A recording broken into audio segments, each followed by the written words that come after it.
Llegué tarde a mi boda con una pulsera del hospital todavía en la muñeca, y mi suegra me cerró la entrada gritando frente a todos: «Mi hijo ya se casó con otra». Los invitados se quedaron mirando, alguien rió nervioso y sentí como me empujaban fuera, como si yo fuera la amante. Nadie preguntó por la ambulancia, nadie quiso escuchar. Solo vi la puerta cerrarse y entendí que me estaban borrando en público. Me quedé ahí, temblando, sabiendo que no podía irme. «Quédate», porque 10 minutos después, algo pasó y la verdad los dejó completamente mudos.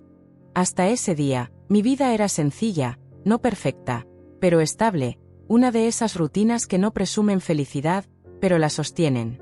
Trabajaba como coordinadora administrativa en una clínica privada, horarios largos, responsabilidad constante y la costumbre de resolver problemas ajenos antes que los míos. Ese empleo había pagado el vestido, el salón, la música y casi cada detalle de esa boda que ahora ocurría sin mí. Nada cayó del cielo, todo lo construí con turnos extras, cansancio acumulado y la idea firme de que estaba invirtiendo en un futuro compartido. Las mañanas comenzaban temprano, café rápido, revisión de pendientes y llamadas antes de salir. Regresaba a casa pensando en listas, en pagos, en lo que aún faltaba por acomodar para que ese matrimonio empezara sin deudas ni sobresaltos. No soñaba con lujos, soñaba con calma, con llegar a un hogar donde nadie compitiera ni gritara, donde el respeto fuera algo básico y no una negociación diaria. Creía estar a punto de lograrlo. La relación había sido larga, sin dramas evidentes, sin infidelidades confirmadas, sin peleas que rompieran platos. Eso pensaba. Habíamos hablado de hijos, de comprar algo propio, de crecer despacio, sin prisa, como hacen las parejas que se creen seguras. Yo confiaba porque nunca tuve razones claras para desconfiar, y porque cuando una quiere que algo funcione, aprende a llamar estabilidad a lo que solo es costumbre. La familia de él siempre estuvo cerca, demasiado cerca, pero lo normalicé. Comentarios incómodos, decisiones tomadas sin preguntarme, opiniones sobre cómo debía vestir, hablar o gastar. Todo parecía pequeño, tolerable, parte del paquete. Me repetía que después de la boda habría límites claros, que el matrimonio marcaría un antes y un después. Esa era la promesa silenciosa que me ayudaba a tragarme incomodidades. Ese día, la urgencia médica llegó como llegan las cosas que no piden permiso. Un colapso repentino en el trabajo, un paciente que no podía esperar, un equipo incompleto. Me puse la bata sin pensar en el reloj, porque salvar una vida nunca se siente como una opción. Avisé que iba retrasada, pedí unos minutos, juré que llegaría. Jamás imaginé que esos minutos serían usados para borrarme. Mientras manejaba hacia el salón, aún con el cuerpo tenso y la mente revuelta, pensaba en disculparme, en explicar, en recuperar el ritmo. No sabía que en ese mismo tiempo alguien estaba tomando decisiones definitivas por mí, hablando en mi nombre, cerrando puertas que yo creía abiertas. No sabía que lo que podía perder no era solo una ceremonia, sino la historia que pensé que estaba construyendo. Al bajar del auto y ver las miradas, algo se quebró antes de escuchar palabras. No fue la frase cruel, fue la seguridad con la que fue dicha. Como si todo ya estuviera resuelto. Como si yo nunca hubiera importado. En ese instante entendí que no estaba frente a un malentendido, sino frente a algo que llevaba tiempo gestándose sin que yo lo viera. Mientras me quedaba ahí, afuera, con el vestido que había elegido con ilusión y el cuerpo aún cargando el peso del hospital, una idea empezó a crecer, lenta pero firme. Si todo había sido tan fácil de borrar, entonces mi lugar nunca fue tan sólido como creí. Y aunque todavía no sabía cómo ni cuándo, algo dentro de mí comenzó a cambiar, porque cuando te humillan así, en público, ya no hay forma de volver a ser la misma. Antes de que pudiera reaccionar, noté miradas esquivas, murmullos que se cortaban al verme, una prisa extraña por seguir con la ceremonia. Nadie parecía sorprendido, y eso fue lo que más dolió. Demasiadas piezas encajaban de golpe. Algo no estaba improvisado. Algo no era reciente. Y esa certeza, silenciosa, fue la primera grieta real en todo lo que yo creía conocer. No tuve tiempo de ordenar mis pensamientos, porque la incomodidad no tardó en volverse directa. Apenas intenté acercarme de nuevo a la entrada, sentí como alguien se colocó frente a mí, invadiendo mi espacio con una sonrisa tensa que no buscaba calmar, sino marcar territorio. Esa mujer no estaba nerviosa ni confundida, estaba segura, demasiado segura para alguien que supuestamente enfrentaba un caos. Su voz salió firme, baja, como si me estuviera haciendo un favor al hablarme. Dijo que no armara escándalos, que pensara en la familia, que ya había pasado suficiente vergüenza. Vergüenza. Esa palabra cayó como una bofetada, porque en su tono no había ni una pizca de duda sobre a quién le pertenecía. Me habló de respeto, de prudencia, de no arruinar un momento tan importante, como si yo fuera un accidente incómodo y no la razón misma de esa boda. Intenté explicar, no justificarme, solo explicar. Mencioné el hospital, la urgencia, el retraso inevitable. Ni siquiera terminé la frase. Me interrumpió con un gesto de fastidio, como quien ya escuchó una excusa demasiadas veces. Dijo que siempre había algo, siempre un trabajo, siempre una prioridad que no era la familia. Y por primera vez entendí que esa historia ya había sido contada sin mí, repetida tantas veces que ahora sonaba oficial. Mientras hablaba, sentí cómo revisaba mi vestido con la mirada, cómo evaluaba cada detalle, como si buscara confirmar que yo no encajaba ahí. Fue una humillación pequeña en apariencia, silenciosa, pero profundamente calculada. No gritó, no empujó, no insultó de frente. Hizo algo peor, me trató como si yo ya no tuviera ningún derecho. Alrededor, algunas personas fingían no escuchar, otras observaban con curiosidad mal disimulada. Nadie intervino. Nadie preguntó. Y esa pasividad me dejó claro que el terreno no era neutral. Yo estaba sola, rodeada de gente que ya había tomado partido sin conocer la verdad completa. Intenté mantener la calma, porque siempre he creído que perder los estribos solo beneficia a quien quiere verte caer. Respiré hondo, ajusté el vestido y pedí hablar en privado, solo unos minutos. La respuesta fue una risa breve, incrédula, seguida de una frase que me heló la sangre. Ya no había nada que hablar. Todo estaba decidido. Ahí supe que no se trataba solo de un retraso ni de un malentendido familiar. Había una intención clara de cerrarme el paso, de desplazarme sin ruido, de hacerme desaparecer del centro de la historia sin que pareciera una injusticia. Me estaban empujando a aceptar una versión donde yo era la culpable por no estar a tiempo. Di un paso atrás, no por miedo, sino para observar. Fue entonces cuando noté detalles que antes no encajaban: la tranquilidad excesiva de algunos rostros, la prisa por continuar, la ausencia de sorpresa real. Todo parecía seguir un guión que no había leído. Y en medio de esa escena, algo dentro de mí dejó de buscar aprobación. La amenaza no fue un grito ni una orden explícita. Fue ese mensaje claro y frío de que, si insistía, sería yo la problemática, la exagerada, la que arruinó un día perfecto. Me estaban arrinconando con educación, con sonrisas falsas y palabras suaves que escondían una decisión firme. Yo no debía cruzar esa puerta. Mientras permanecía ahí, sintiendo el peso de las miradas y el murmullo creciente, entendí que mantener la paz ya no significaba aguantar, sino ganar tiempo. Algo no cuadraba, algo era demasiado organizado para ser improvisado. Y aunque todavía no sabía qué, supe que esa no sería la última vez que intentaran hacerme a un lado. Esa fue la primera amenaza real, y apenas el inicio de algo mucho más oscuro. Lo que siguió no fue un estallido, fue algo más cruel porque llegó en capas. Primero, la sensación de que cada movimiento mío era observado y corregido. Si avanzaba un paso, alguien se interponía con una excusa. Si preguntaba algo, la respuesta llegaba cargada de impaciencia. Empezaron a tratarme como si estuviera alterando el orden natural de las cosas, como si mi presencia fuera un error logístico que había que resolver rápido y sin ruido. Intenté llamar por teléfono, buscar una explicación directa, pero cada intento fue saboteado con pequeñas maniobras que parecían casuales. Aquí no hay señal, mejor espera, no es el momento. Me pedían paciencia con una calma que no me incluía. Y mientras tanto, la ceremonia avanzaba, la música subía, las risas se normalizaban, como si yo ya hubiera sido archivada. La invasión se volvió más evidente cuando alguien tomó mis pertenencias y las apartó, como si ya no me correspondieran. Vi cómo mi bolso desaparecía de la mesa donde lo había dejado, como el ramo que había elegido con cuidado ya no estaba, como cada objeto que me anclaba a esa boda era retirado sin pedirme permiso. No eran cosas grandes, pero el mensaje era claro. Estaban reescribiendo la escena sin mí. Cuando pedí una razón concreta, la respuesta llegó envuelta en condescendencia.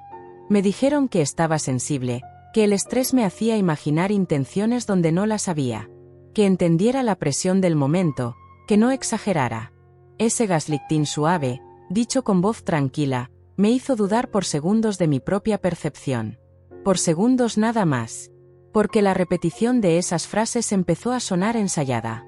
Lo más duro fue notar cómo alguien que esperaba que me respaldara eligió el silencio. No fue una negativa directa, fue algo peor. Una mirada evasiva, un gesto de cansancio, una aceptación tácita de la versión que otros habían decidido. En ese instante entendí que no solo me estaban saboteando el acceso a un lugar, me estaban aislando emocionalmente, cortando cualquier apoyo que pudiera equilibrar la balanza. La humillación se volvió pública de forma sutil. Comentarios lanzados al aire, risas que se apagaban cuando me acercaba, susurros que no se molestaban en esconderse del todo. Nadie me insultó de frente, no hizo falta. Bastó con dejar claro que yo era el problema a gestionar. Y mientras más intentaba mantener la compostura, más evidente se hacía el contraste entre mi calma y su prisa por excluirme. En medio de ese caos controlado, escuché algo sin querer. No fue una confesión completa, fue una frase cortada, dicha con demasiada naturalidad para ser improvisada. Una referencia al tiempo, a que ya todo estaba listo, a que no había riesgo. No hablaban de flores ni de música. Hablaban de un plan que no había nacido ese día. Sentí un frío recorrerme la espalda, porque esa frase no encajaba con un simple malentendido. A partir de ahí, dejé de pedir explicaciones. Empecé a observar. Vi cómo ciertas personas se movían con una coordinación silenciosa, cómo se intercambiaban miradas breves y asentimientos mínimos. Vi cómo cada intento mío por recuperar mi lugar era neutralizado con rapidez. No era improvisación, era ejecución. Me dijeron que me fuera a casa, que descansara, que mañana hablaríamos con calma. Esa propuesta, presentada como un acto de cuidado, era en realidad una expulsión elegante. Querían sacarme del escenario para terminar lo que habían empezado. Y aunque por fuera asentí, por dentro algo se endureció. Mientras me alejaba unos pasos, fingiendo aceptar esa falsa solución, comprendí que ya no estaba luchando por entrar a una boda. Estaba intentando entender en qué momento exacto me habían convertido en un estorbo. Y esa pregunta, más que el dolor, fue lo que encendió algo distinto en mí. Porque cuando descubres que te están manipulando con tanta seguridad, ya no puedes volver a mirar a los mismos ojos sin ver el cálculo detrás. Antes de irme del todo, volví la vista una última vez y confirmé lo que mi intuición ya gritaba. No estaban esperando a que yo reaccionara, estaban contando con que me rindiera. Y ese fue su error, porque aunque todavía no sabía cómo, supe que no iba a desaparecer tan fácil. Algo se estaba rompiendo, sí, pero también algo empezaba a tomar forma. Me fui como me pidieron, sin hacer ruido, sin escándalo, con la cabeza en alto y el cuerpo temblando por dentro. En el trayecto, el silencio pesaba más que cualquier grito. Tenía el teléfono en la mano, esperando una llamada que explicara todo, una disculpa torpe, algo que me devolviera la sensación de estar parada en tierra firme. No llegó nada. Solo mensajes cortos, fríos, cuidadosamente redactados para parecer razonables. Horas después, apareció la primera disculpa. No fue directa ni completa, fue de esas que no asumen nada. Decían que todo se había salido de control, que hubo confusión, que las emociones estaban a flor de piel. Me pedían comprensión, paciencia, tiempo. Prometían que hablaríamos con calma, que se aclararía todo. No mencionaban la humillación, ni el bloqueo, ni la frase que me había dejado marcada frente a todos. Esa omisión era intencional. Al día siguiente, el tono cambió. Llamadas más suaves, palabras medidas, una aparente preocupación por cómo me sentía. Me dijeron que no querían perderme, que yo era importante, que había sido un error colectivo. La escena pública parecía quedar atrás, como si bastara con cerrar la puerta para borrar lo ocurrido. Durante unas horas, incluso quise creerlo. Porque cuando una está herida, Cualquier gesto mínimo puede sentirse como un salvavidas. Acepté verlos, no para perdonar, sino para escuchar. La reunión fue tranquila, casi demasiado.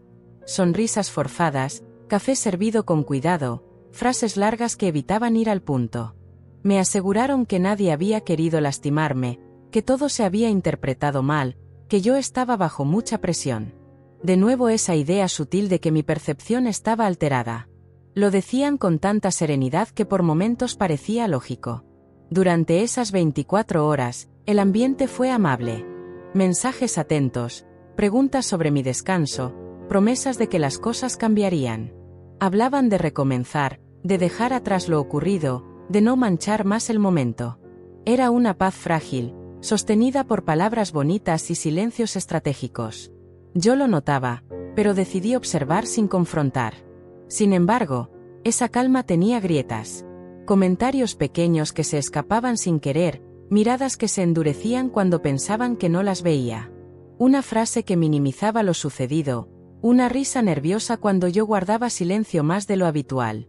La máscara de buena voluntad se deslizaba por segundos y dejaba ver algo distinto, algo impaciente.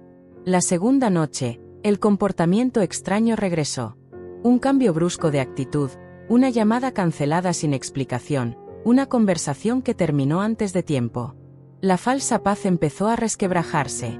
Entendí que no era un intento sincero de arreglar nada, era una estrategia para bajarme la guardia, para que dejara de hacer preguntas, para que aceptara una versión cómoda para ellos. Me di cuenta de que no estaban buscando reconciliación, estaban comprando tiempo. Tiempo para acomodar piezas, para ajustar relatos, para asegurarse de que yo no supiera más de lo que ya sabía. Esa comprensión llegó despacio, pero cuando lo hizo, fue clara. Ya no estaba frente a un error, sino frente a una manipulación calculada.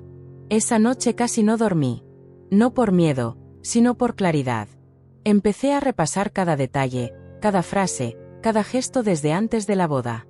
Cosas que antes parecían aisladas ahora formaban un patrón.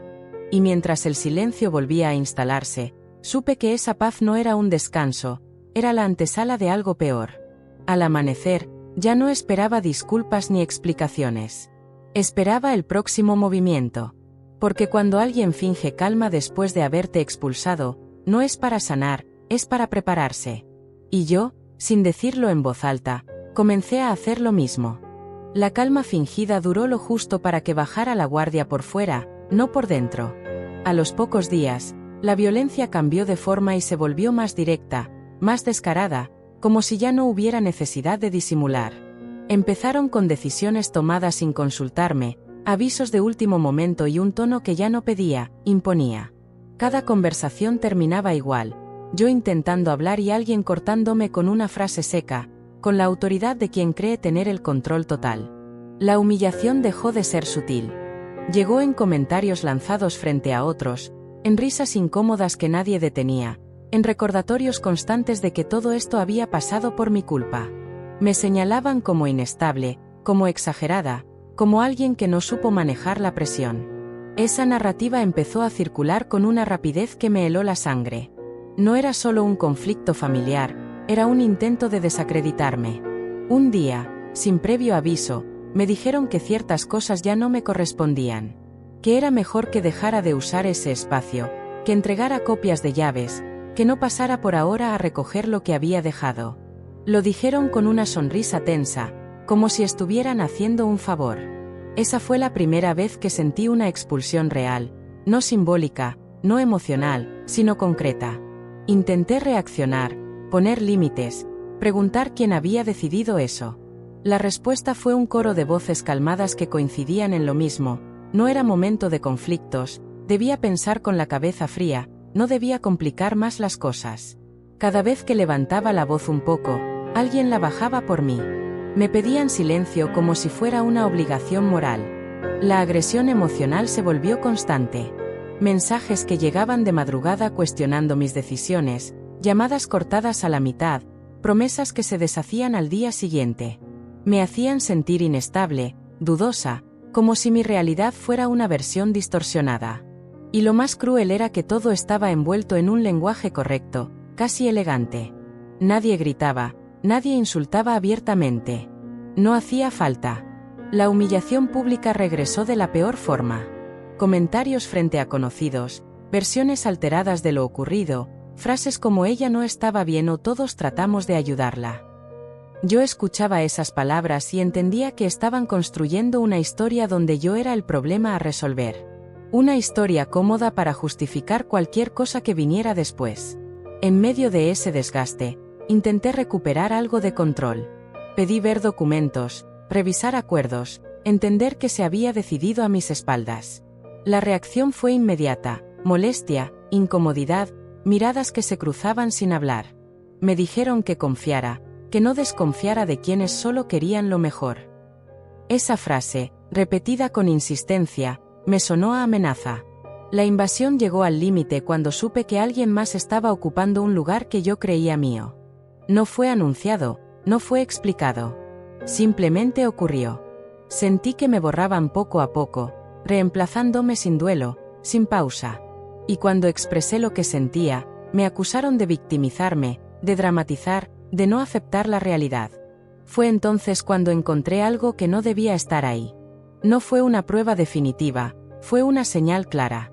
Un objeto fuera de lugar, una llave que no reconocía, un mensaje visto en una pantalla que no debía haber estado encendida. Algo pequeño, pero suficiente para confirmar que no solo me estaban excluyendo, me estaban ocultando cosas. Ese hallazgo me dejó sin aire por segundos. No por sorpresa, sino por confirmación. Todo encajó con una claridad dolorosa. Las prisas, las decisiones tomadas sin mí, la seguridad con la que me cerraron la puerta aquel día. Nada había sido impulsivo. Nada había sido por error. Intenté hablar de nuevo, pero esta vez no para pedir, sino para señalar. La reacción fue inmediata y brutal en su frialdad. Me dijeron que estaba cruzando límites, que no debía meterme donde no me correspondía, que si seguía así, las consecuencias serían peores. Esa fue la primera amenaza directa, aunque disfrazada de advertencia. Me sentía acorralada, cansada, profundamente herida. Pero también sentía algo nuevo, algo que no había estado ahí antes. Una claridad incómoda, una certeza que ya no podía ignorar.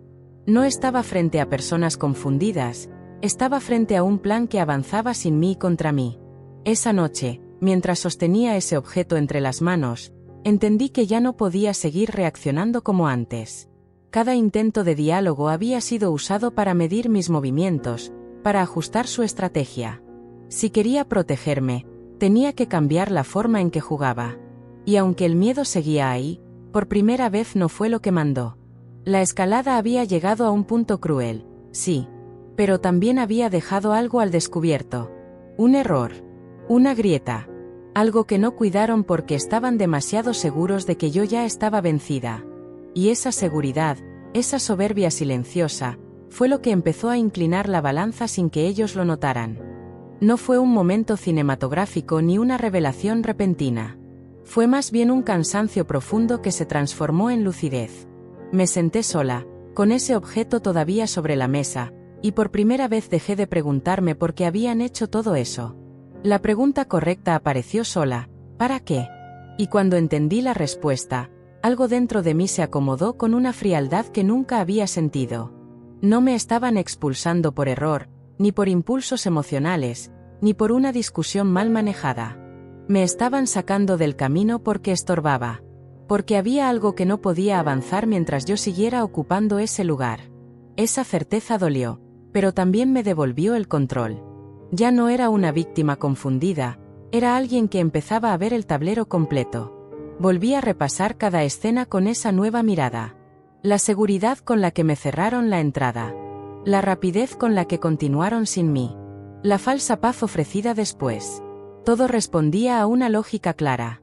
No necesitaban que yo entendiera, solo que aceptara. Y ahí fue donde se equivocaron.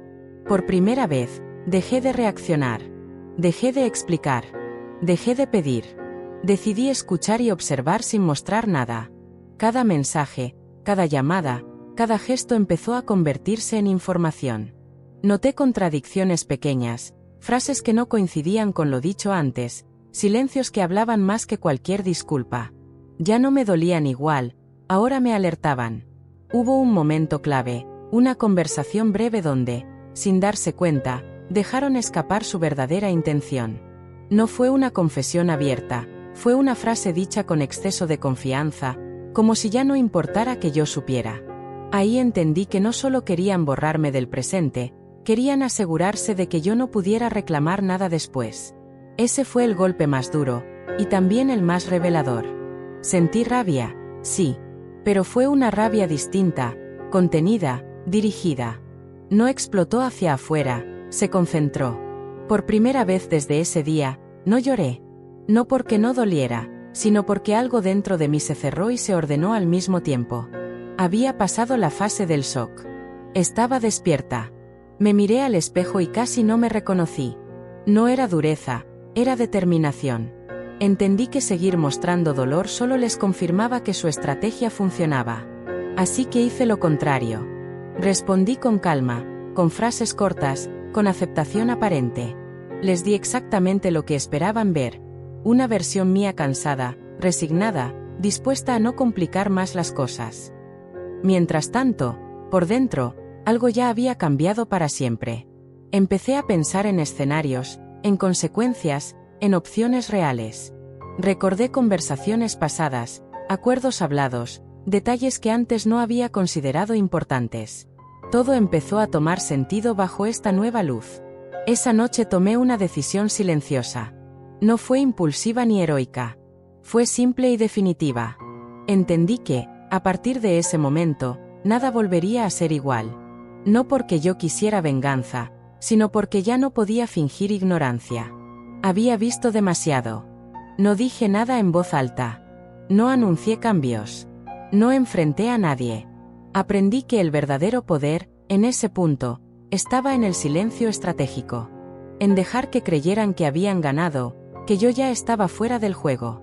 Esa fue mi primera acción real. Y mientras apagaba la luz, con la certeza todavía ardiendo en el pecho, supe que el papel que me habían asignado ya no me pertenecía. Había despertado, aunque ellos aún no lo sabían. Y cuando alguien despierta en medio de una mentira bien armada, el final deja de estar en manos de quien creía controlar todo. Lo más duro no fue seguir descubriendo mentiras, fue darme cuenta de cuántas personas estaban dispuestas a creerlas sin cuestionar nada. De pronto, quienes antes me llamaban para preguntar cómo estaba empezaron a guardar distancia.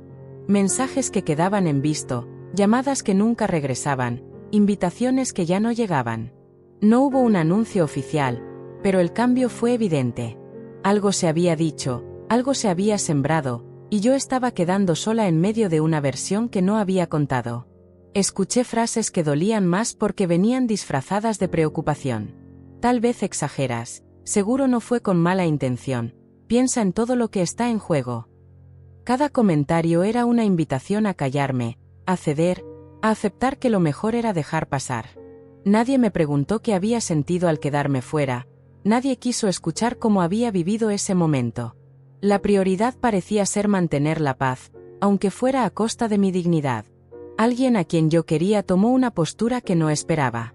No fue un ataque directo, fue un consejo frío, práctico, casi administrativo. Me dijo que no me metiera en problemas, que pensara con la cabeza y no con el corazón, que ya había pasado suficiente. Esa frase, dicha con tono neutral, me dejó sin aire. Entendí que, para algunos, yo ya era un problema que debía resolverse rápido. El conflicto se duplicó. Por un lado, la traición evidente, el plan que se había armado a mis espaldas. Por otro, el abandono silencioso de quienes pensé que me sostendrían. Era como pelear en dos frentes sin saber cuál dolía más. Empecé a dudar de todo, no de lo que había visto, sino de mi lugar en la vida de los demás. Hubo noches en las que el silencio se volvía ensordecedor.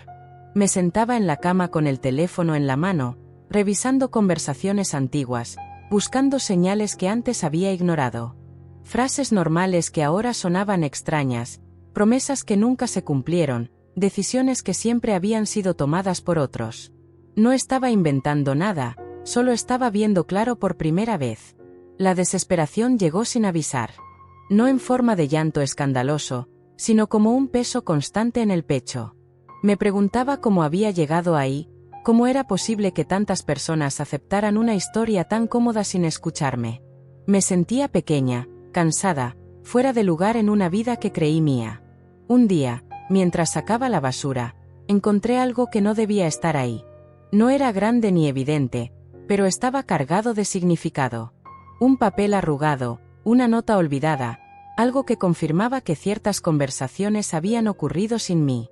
Me quedé parada varios minutos, leyendo y releyendo, con una mezcla de rabia y tristeza que me dejó temblando. Ese hallazgo no me dio alivio, me dio más preguntas. Pero también me dio fuerza. Porque ya no se trataba solo de percepciones, había rastros, huellas de algo que intentaron borrar rápido. Guardé ese papel como quien guarda una verdad incómoda, sin saber todavía para qué, pero segura de que algún día sería importante. Esa noche, escuché una conversación sin querer. Voces bajas, un tono de urgencia, palabras que no estaban pensadas para mí. Hablaban de tiempos, de riesgos, de arreglarlo antes de que fuera tarde. Sentí un nudo en el estómago. No era paranoia. Algo se estaba moviendo detrás de escena. Ahí entendí que no solo me habían dado la espalda, también me estaban subestimando. Creían que el aislamiento me haría retroceder, que la presión social me obligaría a aceptar lo que fuera con tal de no quedarme sola. No sabían que, en ese silencio forzado, yo estaba escuchando más que nunca. Me sentía abandonada, sí, profundamente. Pero en medio de esa soledad apareció algo inesperado, una claridad brutal. Ya no tenía que complacer a nadie, ya no tenía que sostener apariencias. Si el mundo estaba contra mí, al menos sabía exactamente de qué lado estaba yo. Mientras cerraba la puerta esa noche, con el corazón apretado y la mente llena de preguntas, entendí que tocar fondo no siempre significa perder. A veces significa dejar de fingir. Y aunque todavía no sabía cómo iba a salir de ahí, supe que no volvería a entregarle mi verdad a quienes no estaban dispuestos a escucharla.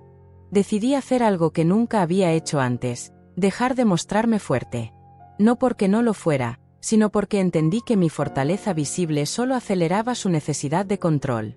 Así que bajé el ritmo, contesté menos, acepté explicaciones vagas y asentí cuando me pedían no mover más las cosas. Les di la versión que necesitaban ver para relajarse. Por dentro, sin embargo, empecé a ordenar todo. Fechas, frases exactas, silencios sospechosos. Volví a conversaciones antiguas, revisé mensajes archivados, correos que nunca había leído con atención. No buscaba drama, buscaba coherencia. Y poco a poco, la encontré. Había patrones claros, decisiones tomadas antes de consultarme, acuerdos que cambiaban sin aviso, versiones que se ajustaban según quien escuchara. Empecé a investigar con cuidado. No preguntaba de frente, escuchaba. Hablé con alguien que no estaba directamente involucrado, alguien que no tenía motivo para mentirme. No le conté toda la historia, solo hice preguntas sueltas, como quien intenta entender un malentendido. Sus respuestas confirmaron lo que yo ya intuía. Había movimientos previos, conversaciones que no incluían mi nombre pero sí mis consecuencias. También pedí ayuda sin que pareciera ayuda. Una revisión casual de ciertos papeles, una opinión externa sobre decisiones que se habían tomado rápido. Cada pequeño gesto me devolvía información valiosa. No eran pruebas aún, pero eran señales claras de que algo no estaba bien armado del todo. Mientras tanto, seguí fingiendo debilidad. Dejé que creyeran que estaba cansada, confundida, resignada. Usé frases como ya no quiero pelear o solo quiero que todo se calme. Esas palabras funcionaron mejor de lo que esperaba. Noté cómo bajaban la guardia, cómo hablaban con más soltura, cómo asumían que el problema estaba resuelto. Fue entonces cuando cometieron el error. Uno pequeño, casi invisible, pero definitivo. Una contradicción dicha sin pensar, un detalle que no coincidía con la versión oficial. Lo dejaron escapar porque ya no me veían como una amenaza. Porque creyeron que el silencio significaba rendición. Anoté ese error mentalmente. No reaccioné. No pregunté. No mostré sorpresa. Aprendí que el mejor momento para guardar algo es cuando el otro cree que ya no importa. Ese detalle se convirtió en una pieza clave, aunque ellos aún no lo sabían. A partir de ahí, todo se volvió más claro. Su seguridad empezó a jugar en su contra. Hablaron de más, asumieron cosas, confiaron en que yo no uniría los puntos. Cada conversación me daba un poco más de ventaja. No porque yo fuera más lista, sino porque ellos estaban convencidos de haber ganado. También hablé con alguien que me conocía de verdad, alguien que no necesitaba explicaciones largas. No me dijo qué hacer, solo me escuchó y me ayudó a ordenar mis ideas. Esa conversación fue breve, pero necesaria. Me recordó quién era antes de que intentaran borrarme. No sentí euforia ni ganas de venganza. Sentí enfoque. Una calma extraña, sostenida por la certeza de que ya no estaba reaccionando, estaba avanzando. Mi papel había cambiado, aunque desde fuera pareciera el mismo. Cada noche, antes de dormir, repasaba mentalmente lo que había aprendido. No para obsesionarme, sino para no olvidar. Sabía que el momento de hablar llegaría, pero no sería improvisado. No sería emocional. Sería exacto. Mientras ellos seguían creyendo que yo estaba fuera del juego, yo terminaba de entenderlo. Y en ese entendimiento silencioso, empecé a recuperar algo que creí perdido, la sensación de control sobre mi propia historia. El error ya estaba hecho. Solo faltaba el momento adecuado para que se notara. El momento no llegó con señales claras ni advertencias, apareció cuando todos estaban convencidos de que la situación ya estaba bajo control y de que yo había aceptado mi lugar en silencio. Por eso nadie cuidó las palabras ni midió los gestos, porque la seguridad hace que la gente se relaje y cometa errores sin darse cuenta. La reunión fue convocada con un motivo simple, casi rutinario, de esos encuentros que suelen resolverse rápido y sin tensión, y justo por eso nadie imaginó que algo pudiera cambiar. Me senté y escuché con atención, dejando que la conversación avanzara sola, mientras repetían la versión que ya conocía, esa historia ordenada que habían usado tantas veces que ya no necesitaba emoción para sostenerse. Hablaban con tranquilidad, convencidos de que yo solo estaba ahí para asentir y confirmar con mi silencio que todo seguía igual, y durante unos minutos les di exactamente eso, porque no había prisa ni necesidad de interrumpir cuando alguien se está exponiendo solo. Poco a poco apareció el error, no como una confesión directa, sino como una frase dicha con demasiada confianza, un detalle que no coincidía con lo que habían afirmado antes y que solo tenía sentido si las decisiones se habían tomado mucho antes de aquel día. No reaccioné, no cambié la expresión, no hice preguntas todavía, permití que siguieran hablando, porque cada palabra nueva hacía más evidente que la historia no cerraba. Mientras intentaban sostener su versión, comenzaron a contradecirse sin notarlo, ajustando frases sobre la marcha, corrigiéndose entre ellos con gestos nerviosos, y fue ahí cuando entendí que no necesitaba levantar la voz ni mostrar enojo, bastaba con dejar que el peso de sus propias palabras cayera en la mesa. Cuando finalmente hablé, lo hice con calma, sin reproches ni acusaciones, formulando una sola pregunta clara y directa que no admitía rodeos ni explicaciones largas. El silencio que siguió fue inmediato y pesado, de esos que incomodan porque nadie sabe cómo llenarlos. Las miradas se cruzaron buscando apoyo, buscando una salida rápida, pero no la encontraron, porque esa pregunta estaba sostenida por hechos, no por emociones. Intentaron desviar el tema, minimizar lo dicho, sugerir que todo se estaba interpretando mal, pero no entré en esa discusión, simplemente saqué el detalle que había guardado con paciencia, solo lo necesario, sin exagerar, sin dramatizar. Ese pequeño elemento fue suficiente para cambiar el ambiente, porque demostraba que nada había sido improvisado y que las decisiones no se tomaron en el caos del momento, sino con anticipación y cálculo. La seguridad se transformó en incomodidad y empezaron a justificarse sin que nadie se los pidiera, hablando todos al mismo tiempo, tratando de acomodar una versión que ya no se sostenía. Alguien intentó girar la situación en mi contra, diciendo que estaba exagerando y viendo intenciones donde no las había, pero no respondí a eso, regresé a las fechas, a las palabras exactas, a lo que ellos mismos habían dicho minutos antes, manteniéndome en los hechos sin discutir emociones. Esa postura los descolocó más que cualquier reclamo, porque no había nada que refutar sin exponerse aún más.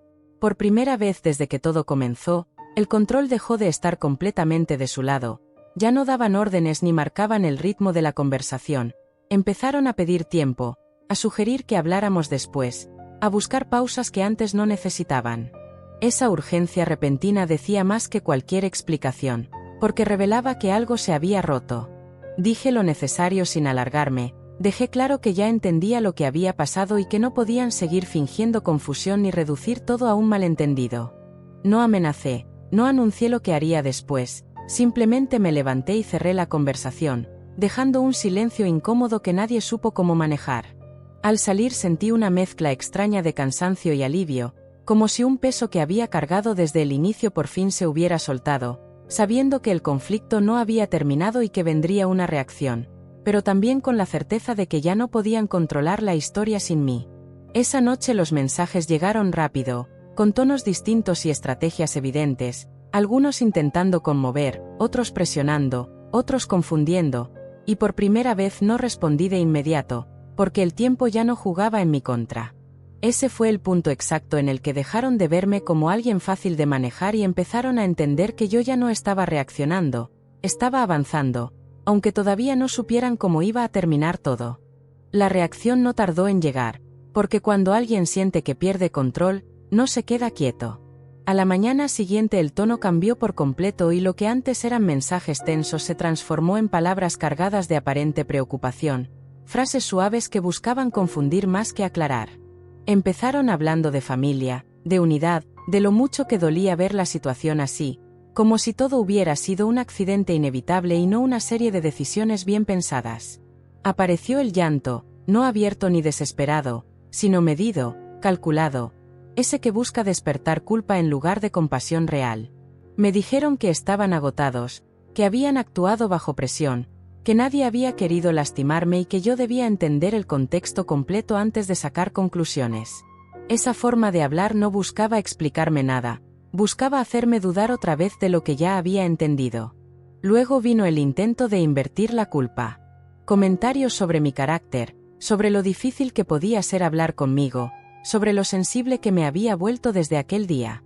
Lo decían con cuidado, como si fuera una observación objetiva y no un ataque. La idea era clara: si algo había salido mal, no fue por lo que hicieron, sino por cómo yo lo estaba tomando. También apareció la presión externa, mensajes de personas que no habían estado presentes pero que ya tenían una opinión formada.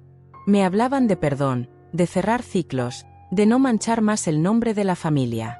Nadie mencionaba la humillación ni las decisiones tomadas a mis espaldas, todo se reducía a que yo debía ser la parte razonable y dar un paso atrás. El tono se volvió más frío cuando notaron que ya no reaccionaba como antes. Las frases dulces dejaron espacio a advertencias disfrazadas de consejo, recordatorios de lo complicado que podía volverse todo si seguía insistiendo, insinuaciones sobre consecuencias sociales, legales o emocionales. No eran amenazas directas, pero el mensaje estaba ahí, flotando en cada palabra. Intentaron apurarme, pedirme respuestas rápidas, reuniones inmediatas, decisiones sin tiempo para pensar. Querían que reaccionara, que cometiera un error, que hablara de más. Yo hice lo contrario. Contesté poco, con calma, sin justificarme ni explicar de más. Esa quietud los inquietó más que cualquier reclamo. En medio de ese contraataque, apareció algo aún más grave. Un detalle que no buscaban ocultar, sino normalizar. Una referencia a acuerdos que yo nunca acepté, a conversaciones donde mi opinión no había sido considerada, a planes que seguían avanzando como si yo ya no existiera. Lo dijeron con tanta naturalidad que quedó claro que no veían nada incorrecto en eso. Ese momento fue clave, porque confirmó que el cambio de tono no era un intento de arreglo, sino una estrategia para desgastarme y empujarme a aceptar lo inevitable. Querían que me cansara, que dudara, que eligiera la paz aparente sobre la verdad incómoda. Esa era su última jugada. Mientras escuchaba y leía cada mensaje, algo terminó de acomodarse dentro de mí. Ya no sentía miedo ni confusión, solo una claridad firme. El contraataque había mostrado su verdadera cara y, sin querer, había dejado ver algo todavía más serio de lo que yo imaginaba al principio. Cerré el teléfono esa noche con la certeza de que lo que venía ya no se resolvería con conversaciones privadas ni con promesas vacías. Había cruzado un punto sin regreso. Ellos lo sabían, aunque todavía intentaran ocultarlo.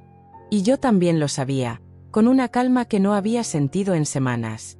Ese día terminó sin respuestas definitivas, pero con una verdad imposible de ignorar. El juego había cambiado por completo, y el siguiente movimiento ya no dependía de sus palabras, sino de lo que yo estaba dispuesta a hacer con todo lo que había descubierto. El paso siguiente no fue impulsivo ni emocional, fue inevitable, porque cuando alguien intenta cerrarte todas las salidas, la única opción real es encender la luz. No avisé con anticipación ni pedí permiso para hablar, simplemente dejé que las piezas se acomodaran y esperé el momento en que ya no pudieran seguir escondiendo nada sin quedar expuestos frente a todos. La reunión se dio en un espacio donde no podían controlar el relato, con personas que no respondían a su influencia directa y con la presión de tener que sostener una versión coherente de principio a fin.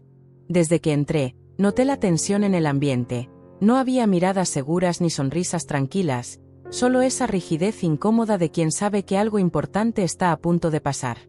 Escuché con atención mientras intentaban retomar la historia conocida, esa que ya había empezado a desmoronarse, pero ahora lo hacían con más cautela, midiendo palabras, evitando detalles. Esa prudencia tardía fue la primera señal de que el control ya no les pertenecía. Cuando me tocó hablar, no elevé el tono ni busqué confrontar desde la emoción, expuse los hechos en orden, uno detrás de otro, sin adornos ni exageraciones. Cada punto estaba conectado con el anterior, formando una línea clara que iba desde los preparativos previos hasta la escena de la humillación pública y todo lo que vino después. No dejé espacios para interpretaciones cómodas ni atajos emocionales. Me limité a decir lo que ocurrió, cuándo ocurrió y quién tomó cada decisión, apoyándome en datos, mensajes y contradicciones que ya no podían negar sin contradecirse otra vez. El ambiente cambió conforme avanzaba. Lo que al inicio parecía una reunión tensa se transformó en un silencio espeso, de esos que pesan más que cualquier grito. Intentaron interrumpirme en un par de ocasiones, pero no lo lograron, porque cada intento solo evidenciaba la desesperación por frenar algo que ya estaba en marcha. Nadie gritó, nadie perdió el control, y aún así la verdad se volvió imposible de ignorar. Cuando terminé de exponer lo esencial, dejé un espacio para que respondieran. Ese fue el momento más revelador. No hubo una negación firme ni una defensa sólida, solo explicaciones largas que no respondían a lo dicho, cambios de tema y justificaciones que se enredaban entre sí. Cada palabra añadida confirmaba que ya no tenían una versión estable a la cual aferrarse. Alguien intentó apelar a la emoción, hablando de errores humanos y malas decisiones tomadas bajo presión, pero esa estrategia llegó tarde. No se trataba de equivocaciones aisladas, sino de una secuencia clara de acciones conscientes. Esa diferencia quedó flotando en el aire y nadie pudo borrarla.